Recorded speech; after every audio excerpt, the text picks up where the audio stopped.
There it was, sitting on the shelf, just a jar. I had touched it so many times. I knew the weight of it by heart. Every morning I stood there, looking at it, thinking about what it meant. Zorg was in his chair. Same as always. Peaceful, unbothered. I brought the tea. I looked at the calendar.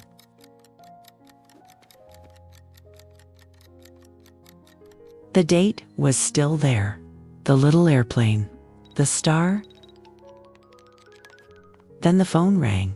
I looked at the screen. I already knew. It was Zorgla. Fast words, urgent tone.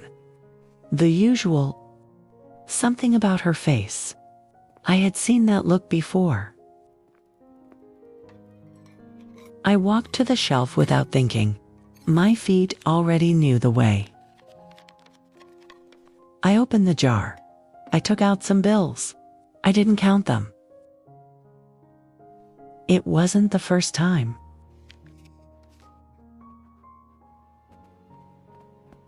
Not even close. There was the night she called late. Zorg sleeping. Me whispering in the dark. Zorg saw the jar. He looked at me. He didn't say a word. I opened the notebook. Dates, names, numbers. All the quiet times I had said yes. I closed it. I looked out the window. Something was beginning to shift. The jar sat on the shelf, nearly empty, catching the afternoon light. My hands rested on the closed notebook, still waiting. The tea had gone cold. I hadn't even noticed. The calendar hung on the wall. The dates still circled. The dreams still there. My feet rested on the rug. Tired, but still here. I got up slowly. I walked to the shelf.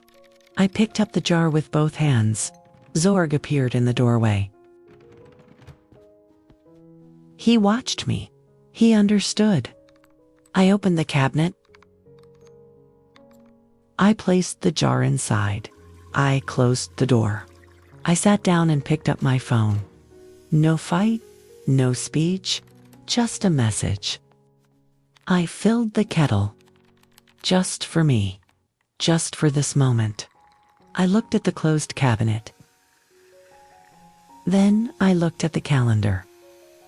The date was still there. Zorg picked up his cup. He raised it toward me. A quiet toast. I held my tea with both hands. Something had settled. Something felt different. The phone rang again. Same name on the screen. I let it ring once. Then I breathed. And I answered, calmly. For the first time in a long time. I breathed again before speaking. Steady, warm. Clear. I looked at the cabinet while I listened. I knew what was inside. Zorg stood in the doorway. He watched me. He did not interrupt. I spoke gently, but I meant every word.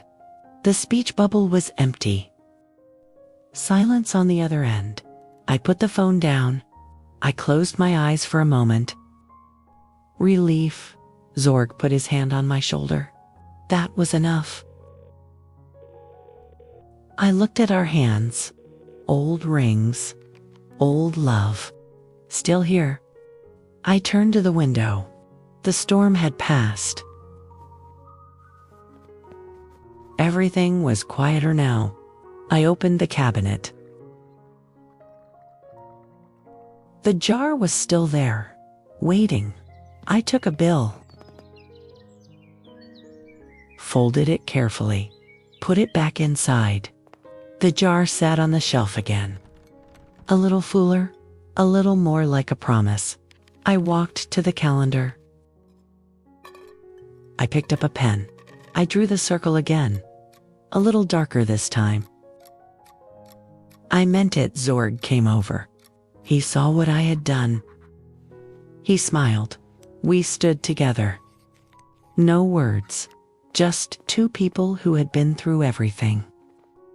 The kitchen held it all. The jar, the calendar, us.